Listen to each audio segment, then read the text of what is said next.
ఆంధ్రప్రదేశ్ రాష్ట్రంలో విద్యా వ్యవస్థ ఎంత భ్రష్టు పట్టిపోయిందంటానికి ఇది ఈ వార్త ఇంకో నిదర్శనం. విద్యను కొనుక్కున్నటువంటి చదువు కొనుక్కున్న నారా లోకేష్ ఈ చదువులకు సంబంధించి ముఖ్య మంత్రి అయితే ఎట్లా ఉంటుంది? ఇలానే ఉంటుంది. 10వ తరగతి పరీక్ష పేపర్ లీక్ అవుతాయి, బీఈడి పరీక్ష పేపర్ లీక్ అవుతాయి, 10వ తరగతి పరీక్షలు రాసినటువంటి విద్యార్థుల్ని ఫెయిల్ చేస్తారు, పేపర్లు దిద్దటం చేత కాదు, పరీక్షలు కండక్ట్ చేయడం చేత కాదు. ఇప్పుడు సర్టిఫికెట్లు ఏదైతే విద్యార్థులకు సర్టిఫికెట్లు ఇప్పించడం కూడా చేత కాదు. ఎందుకు?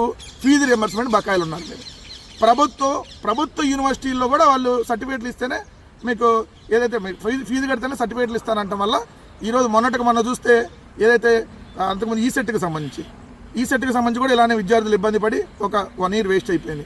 ఇప్పుడు ఎంటెక్కి సంబంధించి ఎంటెక్ ఎంఫార్మసీకి సంబంధించి కూడా వేలాది మంది విద్యార్థులకు 1 సంవత్సరం వేస్ట్ అయింది. తక్షణం సిగ్గుసరం కొద్దిగానే ఏడిస్తే నారా లోకేష్ గారు మీకు రాజీనామా చేయాలి. ఈ అధికారులు ఎవరైతే సర్టిఫికేట్లు ఇవ్వలేదో వాళ్ళందరినీ డిబార్ చేసి పడేయాలి, వాళ్ళందరినీ తీసి అవతలేయాలి.